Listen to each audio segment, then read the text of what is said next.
বিসমিল্লাহির রহমানির রাহিম। হুজুর সাল্লাল্লাহু আলাইহি ওয়াসাল্লাম এরশাদ ফরমাইয়াছেন, অনেক রোজাদার ব্যক্তি এমন আছে যাহাদের রোজার বিনিময়ে অনাহারে থাকা ব্যতীত আর কিছুই লাভ হয় না।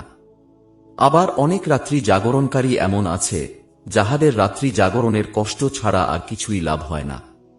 ফায়দা। এই হাদিসের ব্যাখ্যা সম্বন্ধে ওলামায়ে কেরামের কয়েকটি অভিমত আছে। এক, ইহা দ্বারা ওই ব্যক্তিকে বুঝানো হইয়াছে যে সারাদিন রোজা রাখিয়া হারাম মাল দ্বারা ইফতার করে রোজা রাখার দ্বারা যে পরিমাণ সোয়াব হইয়াছিল হারাম মাল খাওয়ার গুনাহ উহা হইতে বেশি হইয়া গেল। সুতরাং দিনভর শুধু অনাহারে থাকা ছাড়া তাহার আর কোনো লাভ হইল না। দ্বিতীয় অভিমত হইল, ওই ব্যক্তিকে বুঝানো হইয়াছে যে রোজা রাখে কিন্তু গীবত শেকায়েত অর্থাৎ অন্যের দোষ চর্চায় লিপ্ত থাকে।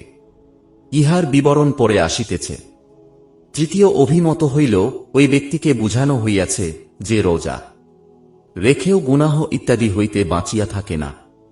হুজুর সাল্লাল্লাহু আলাইহি ওয়াসাল্লাম এর এরশাদ ও বাণীসমূহ খুবই ব্যাপক ও বহুল অর্থ বিশিষ্ট হয়। এই সব অভিমত এবং আরও অন্যান্য অভিমত এই হাদিসের অন্তর্ভুক্ত রহিয়াছে। এমনিভাবে রাত্রি জাগরণের অবস্থা। সারা রাত্র জাগিয়া কাটাইল কিন্তু আমোদ ফুর্তির জন্য একটু গীবত করিল কিংবা অন্য কোনো আহাম্মকি কাজ করিল, যাহাতে তাহার সমস্ত রাত্রি জাগরণ বেকার হইয়া গেল। যেমন ফজরের নামাজই কাজা করিয়া দিল, অথবা শুধু মানুষকে দেখানোর জন্য বা সুনাম অর্জনের জন্য রাত্রি জাগরণ করিল, ফলে উহা বেকার হইল। হুজুর সাল্লাল্লাহু আলাইহি ওয়াসাল্লাম এরশাদ ফরমাইয়াছেন যে রোজা মানুষের জন্য ঢাল স্বরূপ, যতক্ষণ উহাকে ফাড়িয়া না ফেলে। ফায়দা। ঢাল হইবার অর্থ হইল, মানুষ যেভাবে ঢাল দ্বারা নিজের হেফাজত করে ঠিক তেমনিভাবে রোজার দ্বারাও নিজের দুশমন অর্থাৎ শয়তান হইতে আত্মরক্ষা হয়। এক রেওয়াতে আসিয়াছে, রোজা আল্লাহর আযাব হইতে রক্ষা করে। অপর এক রেওয়াতে আছে, রোজা জাহান্নাম হইতে বাঁচাইয়া রাখে। এক রেওয়াতে বর্ণিত হইয়াছে যে কেহ আরজ করিল, ইয়া রাসূলাল্লাহ, রোজা কোন জিনিসের দ্বারা ফাড়িয়া যায়? তিনি ফরমাইলেন, মিথ্যা এবং গীবত দ্বারা। উপরোক্ত দুইটি রেওয়াত এবং এই রূপ আরও বিভিন্ন রেওয়াতে রোজা রাখা অবস্থায় এই ধরনের কাজ হইতে বাঁচিয়া থাকার তাকিদ আসিয়াছে এবং এই কাজগুলিকে যেন রোজা বিনষ্টকারী হিসাবে সাব্যস্ত করা হইয়াছে। আমাদের এই যুগে রোজা রাখিয়া আজে বাজে কথা বার্তায় মশগুল হওয়াকে সময় কাটানোর উপায় মনে করা হয়। কোনো ওলামায়ে কেরামের মতে মিথ্যা ও গীবত দ্বারা রোজা ভঙ্গ হইয়া যায়। এই দুইটি বিষয় এই সকল ওলামায়ে কেরামের নিকট খানাপিনা ইত্যাদি অন্যান্য রোজা ভঙ্গকারী জিনিসের মতেই।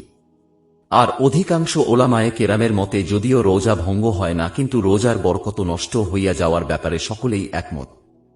মাশায়েখগণ রোজার ৬টি আদব লিখিয়াছেন। রোজাদার ব্যক্তির জন্য এই বিষয়গুলির প্রতি লক্ষ্য রাখা জরুরি। প্রথমে, দৃষ্টির হেফাজত করা, যেন কোনো অপাত্রে দৃষ্টিপাত না হয়। এমনকি স্ত্রীর প্রতিও যেন কামভাবের দৃষ্টি না পড়ে। সুতরাং বেগানা মহিলার তো প্রশ্নই উঠে না। এমনিভাবে কোনো খেলাধুলা ইত্যাদি নাজায়েজ কাজের দিকেও যেন দৃষ্টি না যায়। নবী করিম সাল্লাল্লাহু আলাইহি ওয়াসাল্লাম এরশাদ ফরমাইয়াছেন, দৃষ্টি ইবলীসের তীরসমূহের মধ্য হইতে একটি তীর। যে ব্যক্তি আল্লাহ তাআলার ভয়ে উহা হইতে বাঁচিয়া চলিবে, আল্লাহ তাআলা তাহাকে এমন ঈমানী নূর দান করিবেন যাহার মিষ্টতা ও স্বাদ সে তাহার দিলের মধ্যে অনুভব করিবে। সুফিয়ায়ে কেরাম অপাত্রে দৃষ্টিপাত করা এর ব্যাখ্যা এই করিয়াছেন যে এমন যে কোনো জিনিসের প্রতি দৃষ্টিপাত করা ইহার অন্তর্ভুক্ত যাহা অন্তরকে আল্লাহ তাআলা হইতে সরাইয়া দিয়া অন্য কিছুর দিকে আকৃষ্ট করিয়া দেয়। দ্বিতীয়, জবানের হিফাজত করা। মিথ্যা, চুগলখড়ি, বেহুদা কথাবার্তা, গীবত, অশ্লীল কথাবার্তা, ঝগড়া বিবাদ ইত্যাদি সবকিছুই ইহার অন্তর্ভুক্ত। বুখারী শরীফের রেওয়াতে আছে, রোজা মানুষের জন্য ঢাল স্বরূপ। তাই রোজাদারের উচিত সে যেন তাহার জবান দ্বারা কোনো অশ্লীল বা মূর্খতার কথা বার্তা যেমন ঠাট্টা বিদ্রূপ, ঝগড়া বিবাদ ইত্যাদি না করে। যদি কেহ ঝগড়া করিতে আসে তবে বলিয়া দিবে যে আমি রোজাদার। অর্থাৎ যদি কেহ আগে বাড়িয়া ঝগড়া শুরু করিয়া দেয় তবুও তাহার সহিত ঝগড়ায় লিপ্ত হইবে না। যদি লোকটি বুদ্ধিমান হয় তবে তাহাকে বলিয়া দিবে যে আমি রোজা রাখিয়াছি। আর যদি লোকটি বেওকুফ ও নির্বোধ হয় তবে নিজের অন্তরকে বুঝাইয়া দিবে যে তুই রোজা রাখিয়াছিস, তোর জন্য এই সকল বেহুদা কথাবার্তার জবাব দেওয়া উচিত নয়। বিশেষ করিয়া গীবত ও মিথ্যা হইতে বাঁচিয়া থাকা অত্যন্ত জরুরি। কেননা অনেক ওলামায়ে কেরামের নিকট ইহা দ্বারা রোজা ভঙ্গ হইয়া যায়, যেমন পূর্বে উল্লেখ করা হইয়াছে। নবী করিম সাল্লাল্লাহু আলাইহি ওয়াসাল্লাম এর জমানায় দুইজন মহিলা রোজা রাখিয়াছিল। রোজা অবস্থায় তাহাদের এমন তীব্র ক্ষুধা লাগিল যে সহ্যের সীমা ছাড়াইয়া গিয়া প্রাণ নাশ হইবার উপক্রম হইয়া গেল। সাহাবায়ে কেরাম রাদিয়াল্লাহু আনহু নবী করিম সাল্লাল্লাহু আলাইহি ওয়াসাল্লামকে অবগত করিলে তিনি তাহাদের নিকট একটি পেয়ালা পাঠাইয়া দিলেন এবং দুইজনকেই উহাতে বমি করিতে বলিয়া দিলেন। উভয়ে বমি করিলে দেখা গেল যে উহার সহিত গোশতের টুকরা এবং তাজা রক্ত বাহির হইয়াছে। লোকেরা আশ্চর্যান্বিত হইলে হুজুর সাল্লাল্লাহু আলাইহি ওয়াসাল্লাম এরশাদ ফরমাইলেন, ইহারা আল্লাহর দেওয়া হালাল রুজির দ্বারা রোজা রাখিয়াছিল বটে, কিন্তু পরে হারাম জিনিস ভক্ষণ করিয়াছে। অর্থাৎ দুই মহিলাই মানুষের গীবতে লিপ্ত ছিল।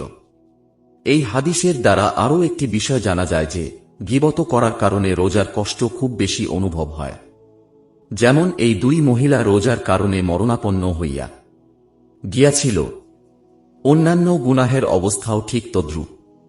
অভিজ্ঞতার দ্বারাও ইহার প্রমাণ পাওয়া যায় যে ক্ষুধাভীরু মুত্তাকি লোকদের উপর রোজার কষ্টের সামান্যতম প্রভাবও পড়ে না। পক্ষান্তরে ফাসেক লোকদের প্রায় খারাপ অবস্থা হইতে দেখা যায়। অতএব যদি কেহ চায় যে রোজার কষ্ট তাহার অনুভব না হোক, ইহার জন্য উত্তম পন্থা হইল যে রোজা অবস্থায় যাবতীয় গুনাহ হইতে বাঁচিয়া থাকিবে, বিশেষত গীবতের গুনাহ হইতে, যাহাকে লোকেরা রোজা অবস্থায় সময় কাটাইবার একটি উপায় মনে করিয়া রাখিয়াছে। আল্লাহ তাআলা পবিত্র কুরআনে গীবতকে নিজের মৃত ভাইয়ের গোশত বলিয়া অভিহিত করিয়াছেন। হাদিস শরীফেও এই ধরনের বহু ঘটনা বর্ণিত হইয়াছে, যেগুলি দ্বারা পরিষ্কার বুঝা যায় যে যাহার গীবত করা হয় প্রকৃতপক্ষেই তাহার গোশত ভক্ষণ করা হয়।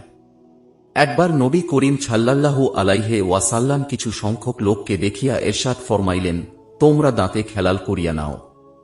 তাহারা আরজ করিল, আমরা তো আজ গোশত খাই নাই। হুজুর সাল্লাল্লাহু আলাইহি ওয়াসাল্লাম এরশাদ ফরমাইলেন, তোমাদের দাঁতে অমুক ব্যক্তির গোশত লাগিয়া রহিয়াছে। পরে জানা গেল যে তাহারা ওই ব্যক্তির গীবত করিয়াছিল। আল্লাহ তাআলা আমাদের সকলকে হেফাজত করুন। কেননা এই বিষয়ে আমরা খুবই গাফেল ও উদাসীন। সাধারণ লোক তো দূরের কথা, খাঁচ লোকেরাই ইহাতে লিপ্ত রহিয়াছে। যাহাদেরকে দুনিয়াদার বলা হয় তাহাদের কথা বাদ দিলেও যাহাদেরকে দিনদার বলিয়া মনে করা হয়, তাহাদের মজলিসও সাধারণত গীবত হইতে খুব কমই মুক্ত থাকে। আরও আশ্চর্যের বিষয় হইল, অধিকাংশ লোকই ইহাকে গীবত বলিয়াই মনে করে না। যদি নিজের অথবা কাহারও মনে একটু খটকা লাগেও তখন উহাকে বাস্তব ঘটনা বলিতেছি বলিয়া চাপা দেওয়ার চেষ্টা করা হয়। নবী করিম সাল্লাল্লাহু আলাইহি ওয়াসাল্লাম এর নিকট কেহ জিজ্ঞাসা করিল যে গীবত কি জিনিস? তিনি এরশাদ ফরমাইলেন, গীবত হইল কাহারও পশ্চাতে এমন কথা বলা যাহা তাহার কাছে অপছন্দনীয়। লোকটি জিজ্ঞাসা করিল, যাহা বলা হইল যদি বাস্তবিকই তাহার মধ্যে এই বিষয়টি থাকে তবে কি হইবে? হুজুর সাল্লাল্লাহু আলাইহি ওয়াসাল্লাম এরশাদ ফরমাইলেন, তবেই তো ইহা গীবত হইবে। আর যদি বিষয়টি আসলেই তাহার মধ্যে না থাকে তবে তো উহা মিথ্যা অপবাদ। একবার নবী করিম সাল্লাল্লাহু আলাইহি ওয়াসাল্লাম দুইটি কবরের নিকট দিয়া যাওয়ার সময় এরশাদ ফরমাইলেন, এই দুই কবরবাসীকে আযাব দেওয়া হইতেছে। একজনকে এই জন্য যে সে মানুষের গীবত করিত, অপরজন পেশাব হইতে সতর্কতা অবলম্বন করিত না।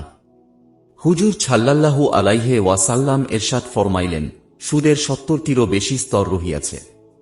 এইগুলির মধ্যে সর্বনিম্ন ও হালকা স্তরটি নিজের মায়ের সহিত জেনা করা সমতুল্য। আর সুদের একটি দেরহাম 35 বার জেনার চেয়েও অধিক মারাত্মক। আর সবচেয়ে নিকৃষ্ট ও সবচেয়ে ঘৃণ্যতম সুদ হইল মুসলমানের ইজ্জত সম্মান নষ্ট করা। হাদিস শরীফে গীবত এবং মুসলমানের ইজ্জত সম্মান নষ্ট করার উপর কঠোর হইতে কঠোর ধমকি আসিয়াছে। আমার দিলে চাহিতে ছিল যে এইগুলি হইতে বেশ কিছু পরিমাণ রেওয়াত এখানে একত্রিত করিয়া দেই, কারণ আমাদের মজলিসগুলি এই সকল বিষয়ের দ্বারা খুব বেশি ভরপুর থাকে। কিন্তু বর্তমান আলোচনার বিষয়বস্তু ভিন্ন হওয়ার কারণে এখানেই শেষ করিতেছি। আল্লাহ তাআলা আমাদের সকলকে এই মুসিবত হইতে রক্ষা করুন। বিশেষ করিয়া বুজুর্গ মুরুবি ও দোস্ত আহবাবদের দুয়ার বদলতে গুনাহগারকেও হেফাজত করুন।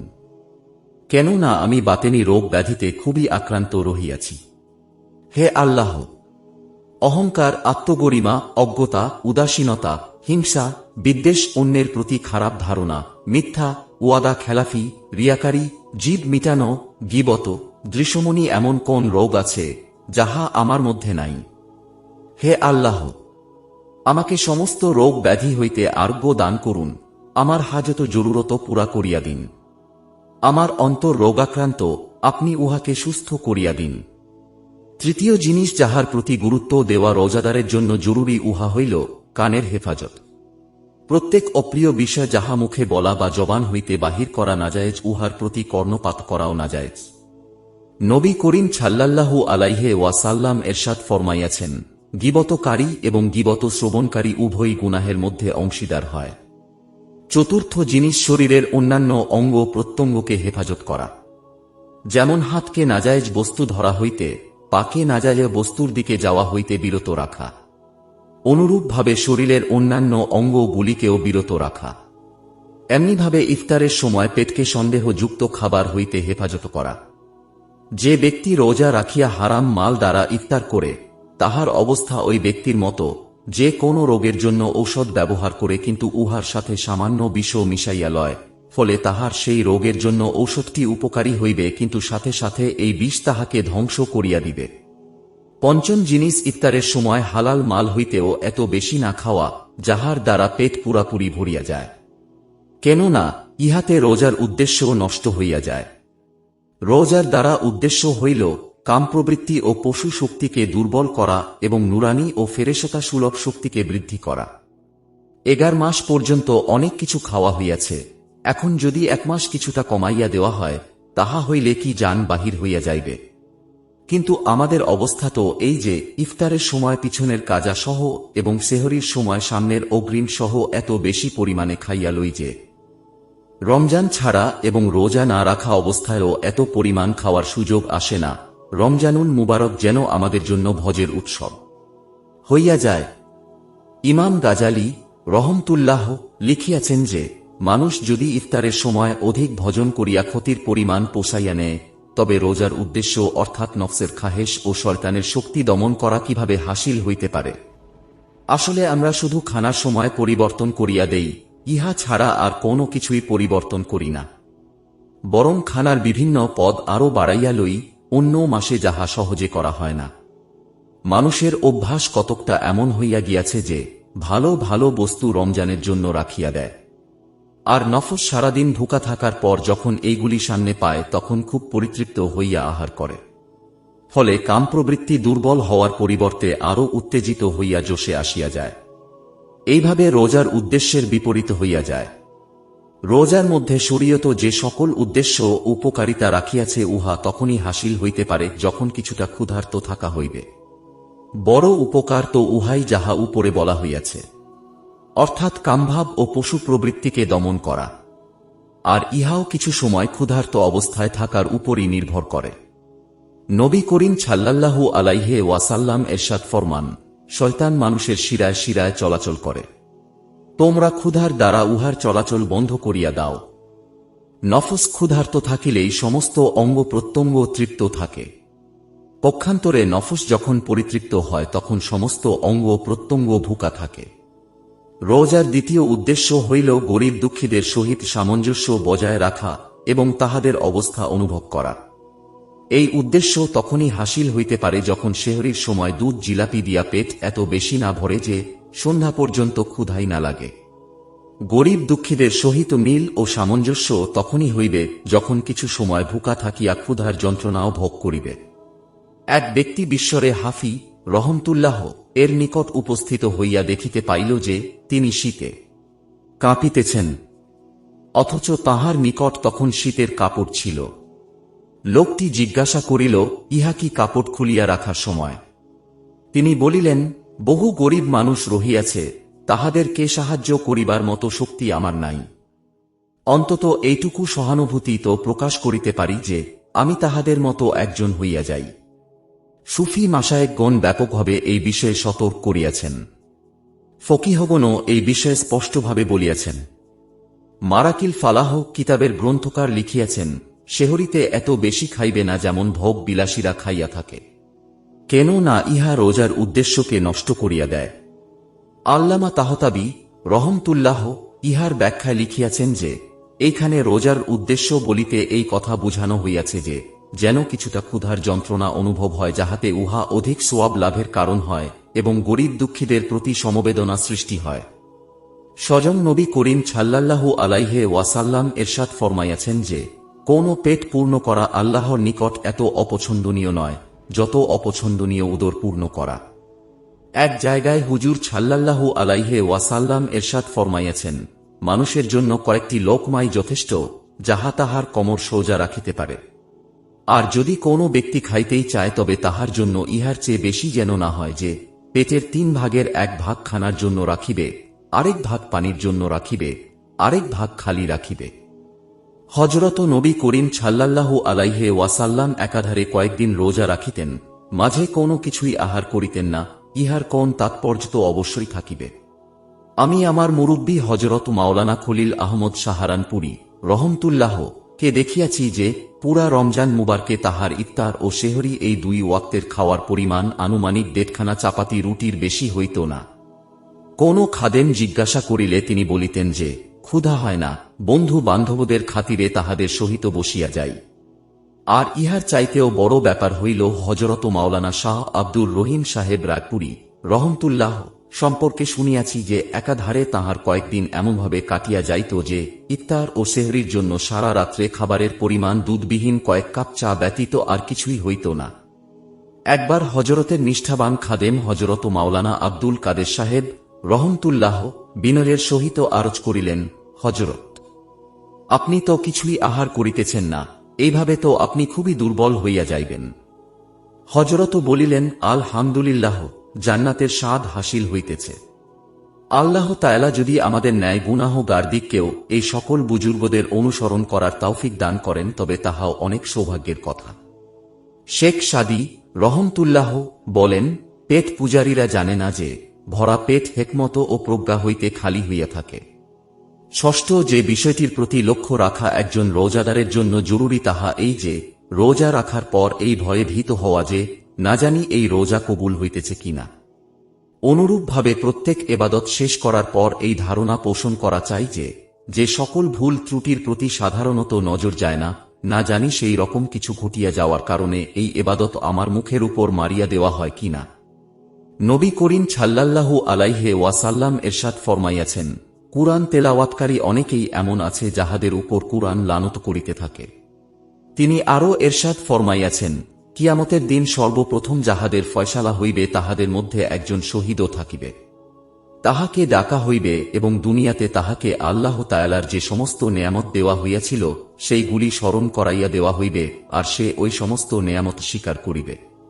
অতঃপর তাহাকে জিজ্ঞাসা করা হইবে যে এই সমস্ত নেয়ামতের সে কি হক আদায় করিয়াছে। সে আরজ করিবে, তোমার রাস্তায় জিহাদ করিয়াছি, এমনকি শহীদ হইয়া গিয়াছি। এরশাদ হইবে, তুমি মিথ্যা বলিতেছ, বরং জিহাদ এই জন্য করিয়াছিলে যে লোকে তোমাকে বাহাদুর বলিবে, আর তোমাকে তাহা বলা হইয়াছে। অতঃপর হুকুম হইবে, ফলে তাহাকে উপুট করিয়া টানিয়া জাহান্নামে নিক্ষেপ করা হইবে। অনুরূপভাবে একজন আলেমকে ডাকা হইবে এবং তাহাকেও ঠিক একইভাবে আল্লাহ তাআলার সকল নেয়ামত স্মরণ করাইয়া জিজ্ঞাসা করা হইবে যে এই সকল নেয়ামত লাভের বদলায় সে কি আমল করিয়াছে। সে আরজ করিবে, এলেম শিখিয়াছি এবং মানুষকে শিখাইয়াছি, তোমার সন্তুষ্টি লাভের জন্য কুরআন তেলাওয়াত করিয়াছি।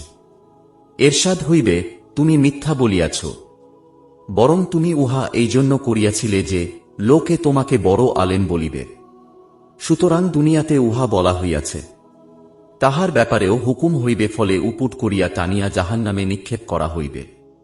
এমনিভাবে একজন ধনবানকে ডাকা হইবে এবং নেয়ামত সমূহ উল্লেখ করিয়া তাহার স্বীকারোক্তি নেওয়ার পর জিজ্ঞাসা করা হইবে যে আল্লাহর এই নেয়ামত সমূহের দ্বারা সে কি আমল করিয়াছে।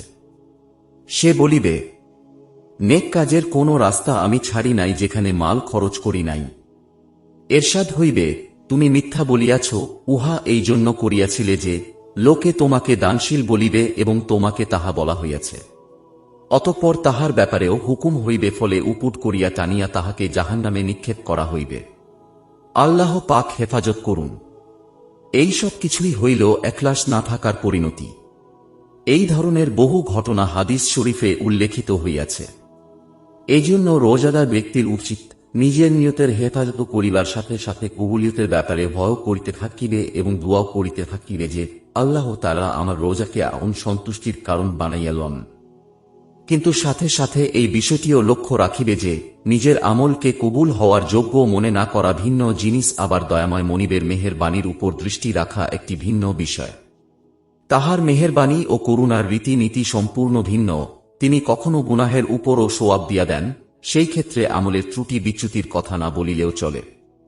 অঙ্গভঙ্গি ও লাস্যময় চালচলনই কেবল তাহার সৌন্দর্য মাধুরী নহে, বরং প্রিয়ার আরও কত যে নাম না জানা মন মাতানো ভাব ভঙ্গি রহিয়াছে। উপরোক্ত 6টি বিষয় সাধারণ নেককারদের জন্য জরুরি, আর খাস লোক ও আল্লাহর নৈকট্যপ্রাপ্ত বুজুর্গদের জন্য এইগুলির সাথে আরও একটি সপ্তম বিষয়কে বাড়াইয়া দেওয়া হইয়াছে। তাহা হইল অন্তরকে আল্লাহ ব্যতীত আর কোন বস্তুর প্রতি আকৃষ্ট হইতে দিবে না।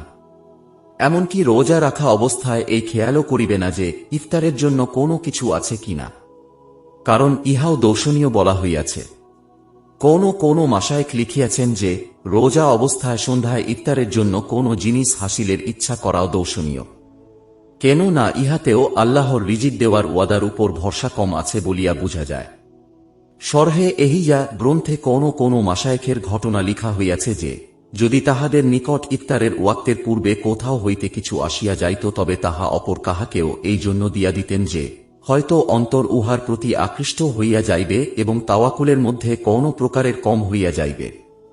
কিন্তু মনে রাখিতে হইবে যে ইহা হইল বড় মরতবার লোকদের জন্য। আমাদের মতো লোকদের জন্য এই রূপ উঁচু বিষয়ের লোভ করাও অবান্তর। এই মতবায় পৌঁছাবার আগে এমন পন্থা অবলম্বন করার অর্থ হইল নিজেকে ধ্বংসের মধ্যে নিক্ষেপ করা। মুফাসিরগণ লিখিয়াছেন যে তোমাদের উপর রোজা ফরজ করা হইয়াছে আল্লাহ তাআলার এই হুকুম দ্বারা মানুষের প্রতিটি অঙ্গ প্রত্যঙ্গের উপরই রোজা ফরজ করা হইয়াছে। সুতরাং জিহবার রোজা হইল মিথ্যা হইতে বাঁচিয়া থাকা, কানের রোজা হইল যাবতীয় নাজায়েজ কথা শ্রবণ করা হইতে বাঁচিয়া থাকা, চোখের রোজা হইল সকল প্রকার নাজায়েজ ও অহেতুক জিনিসের প্রতি নজর করা হইতে বাঁচিয়া থাকা। অনুরূপভাবে অন্যান্য অঙ্গ প্রত্যঙ্গের জন্য রোজা আছে। যেমন নফসের রোজা হইল লোভ লালসা ও জৈবিক চাহিদা হইতে বাঁচিয়া থাকা। দিলের রোজা হইল দুনিয়ার মহব্বত হইতে দিলকে খালি রাখা। আত্মার রোজা হইল আখেরাতের স্বাদ ও সুখ শান্তির কামনা হইতেও বাঁচিয়া থাকা। আর সর্বোচ্চ শ্রেণীর খাস রোজা হইল গায়রুল্লাহর অস্তিত্বের কল্পনা হইতেও বাঁচিয়া থাকা। নবী করিম সাল্লাল্লাহু আলাইহি ওয়াসাল্লাম এরশাদ ফরমাইয়াছেন, যে ব্যক্তি ইচ্ছাকৃতভাবে শরীয়ত সম্মত কোনো কারণ ব্যতীত রমজানের একটি রোজা ভঙ্গ করিবে, সে রমজানের বাহিরে সারা জীবন রোজা রাখিলেও উহার বদলা হইবে না। ফায়দা কোন আলেম যাহাদের মধ্যে হযরত আলী রাদিয়াল্লাহু আনহু সহ অন্যান্য সাহাবীও রহিয়াছেন, এই হাদিসের উপর ভিত্তি করিয়া তাহাদের অভিমত হইল যে ব্যক্তি বিনা কারণে রমজান মুবারকের কোন রোজা হারাইল আদায় করিল না, উহার কাজা কিছুতেই হইতে পারে না, যদিও সে সারা জীবন রোজা রাখিতে থাকে। তবে অধিকাংশ ওলামায়ে কেরামের মতে যদি কেহ রমজানের রোজা না রাখিয়া থাকে, তাহা হইলে এক রোজার পরিবর্তে এক রোজার দ্বারাই কাজা আদায় হইয়া যাইবে। আর যদি রোজা রাখার পর ভাঙ্গিয়া থাকে, তবে একটি রোজার পরিবর্তে কাফফারা হিসাবে একাধারে 2 মাস রোজা রাখিলে তাহার ফরজ জিম্মা হইতে আদায় হইয়া যাইবে। অবশ্য রমজান মুবারকের বরকত ও ফজিলত লাভ করা কোনো ক্রমেই সম্ভব হইবে না। আর উপরোক্ত হাদিসের অর্থ ইহাই যে রমজান মাসে রোজা রাখিলে যে বরকত হইত, উহা সে আর কখনো হাসিল করিতে পারিবে না। এই অবস্থা তো শুধু তাহাদের জন্য যাহারা রোজা ভঙ্গ করার পর কাজা করিয়া নেয়। আর যাহারা আদৌ রোজা রাখেই না, যেমন বর্তমান জমানায় অনেক ফাসেকের অবস্থা এইরূপ রহিয়াছে, ইহাদের গুমরাহির কথা কি আর বলিবার আছে। রোজা ইসলামের মৌলিক বিষয়সমূহের মধ্যে একটি গুরুত্বপূর্ণ বিষয়। নবী করিম সাল্লাল্লাহু আলাইহি ওয়াসাল্লাম এরশাদ ফরমাইয়াছেন, ইসলামের বুনিয়াদ ও ভিত্তি 5টি জিনিসের উপর। সর্বপ্রথম তাওহীদ বা আল্লাহর একত্ববাদ ও রিসালাতকে স্বীকার করা। অতঃপর ইসলামের অন্যান্য 4টি প্রসিদ্ধ রুকন হইল নামাজ, রোজা, যাকাত ও হজ। বহু মুসলমান এমন আছে যাহারা আদমশুমারিতে মুসলমান হিসাবে গণ্য হইলেও ইসলামের এই 5টি মূল ভিত্তির একটিও তাহাদের মধ্যে নাই। সরকারি কাগজপত্রে তাহাদেরকে মুসলমান লিখা হইলেও আল্লাহর তালিকায় তাহারা মুসলমান রূপে গণ্য হইতে পারে না। এমনকি হযরত ইবনে আব্বাস রাদিয়াল্লাহু আনহু এর রেওয়াতে আছে যে ইসলামের ভিত্তি তিনটি জিনিসের উপর, কালেমায়ে শাহাদত, নামাজ ও রোজা। যে ব্যক্তি এই তিনটি ভিত্তির মধ্যে একটিও ছাড়িয়া দিবে সে কাফের। তাহাকে হত্যা করা হালাল ও বৈধ। ওলামায়ে কেরাম যদিও এই ধরনের রেওয়াতের সাথে ফরজকে অস্বীকার করা শর্ত জুড়িয়া দিয়াছেন কিংবা অন্য কোনো ব্যাখ্যা করিয়াছেন, কিন্তু ইহা বাস্তব যে এই সমস্ত লোকের ব্যাপারে নবী করিম সাল্লাল্লাহু আলাইহি ওয়াসাল্লাম কঠোর হইতে কঠোর বাণী উচ্চারণ করিয়াছেন। কাজেই আল্লাহ তাআলার ফরজ আদায়ের ব্যাপারে অবহেলা ও ত্রুটিকারীদের উচিত তাহারা যেন আল্লাহর আযাব ও গজবকে খুব বেশি ভয় করে। কারণ মৃত্যুর হাত হইতে কাহারও বাঁচিবার উপায় নাই। দুনিয়ার সুখ শান্তি ভোগ বিলাস তো অতি সত্বর খতম হইয়া যাইবে, একমাত্র আল্লাহর এতায়াত ও আনুগত্যই কাজে আসিবে। অনেক জাহেল লোক আছে তাহারা রোজা না রাখার উপরই ক্ষান্ত থাকে, কিন্তু অনেক বদদ্দিন এই রূপ রহিয়াছে যে যাহারা মুখেও এমন কথা বলিয়া ফেলে যাহা তাহাদেরকে কুফর পর্যন্ত পৌঁছাইয়া দেয়। যেমন বলিয়া থাকে যে রোজা তো তাহারাই রাখিবে যাহাদের ঘরে খাবার নাই, অথবা এই রূপ বলে যে আমাদেরকে ক্ষুধার্ত রাখিয়া আল্লাহর কি লাভ, ইত্যাদি ইত্যাদি। এইসব কথাবার্তা বলা হইতে খুবই সতর্ক থাকা উচিত। এখানে অত্যন্ত গুরুত্বের সহিত এবং গভীর মনোযোগ সহকারে একটি মাসালা বুঝিয়া নিতে চাই যে দিনের ছোট হইতে ছোট যে কোনো বিষয় নিয়া উপহাস ও ঠাট্টা করা কুফরের কারণ হইয়া যায়। যদি কেহ সারা জীবন নামাজ না পড়ে, কখনো রোজা না রাখে, এমনকি অন্য কোনো ফরজও আদায় না করে, কিন্তু এইগুলিকে অস্বীকার না করে, তবে সে কাফের হইবে না, বরং ফরজ আমল আদায় না করার জন্য তাহার গুনাহ হইবে। আর যে ফরজগুলি আদায় করিয়াছে সেইগুলির সওয়াব ও পুরস্কার পাইবে। কিন্তু দিনের কোন ক্ষুদ্র হইতে ক্ষুদ্রতর বিষয় লইয়া হাসি ঠাট্টা ও বিদ্রূপ করা কুফর। ফলে তাহার সমগ্র জীবনের অন্যান্য নামাজ রোজা ও নেক আমল সমূহ বিনষ্ট হইয়া যায়। ইহা অত্যন্ত গুরুত্ব সহকারে লক্ষ্য রাখিবার বিষয়। অতএব রোজার ব্যাপারেও যেন এরূপ কোন শব্দ মুখ হইতে বাহির না হয় এবং উপহাস ও বিদ্রূপ করা না হয়। এতদসত্ত্বেও কোনো কারণ ব্যতীত রোজা ভঙ্গকারী ফাসেক হইবে। ওলামায়ে কেরাম স্পষ্টভাবে লিখিয়াছেন যে ব্যক্তি কোনো কারণ ব্যতীত রমজান মাসে প্রকাশ্যভাবে খাওয়া দাওয়া করিবে তাহাকে কতল করা হইবে। ইসলামী হুকুমত ও আমিরুল মুমেনিন না থাকার কারণে যদিও কতলের বিধান নাই, কিন্তু তাহার এই নাপাক কর্মকাণ্ডের জন্য ঘৃণা প্রকাশ করা সকলেরই দায়িত্ব। কেন না অন্তরে ঘৃণা পোষণ করার নিচে ঈমানের আর কোনো স্তর নাই। আল্লাহ তাআলা তাহার নেক বান্দাদের তোফায়েলে আমাকেও নেক আমল করার তৌফিক দান করুন, কারণ আমিও অধিক ভুল ত্রুটিকারীদের মধ্যে শামিল রহিয়াছি।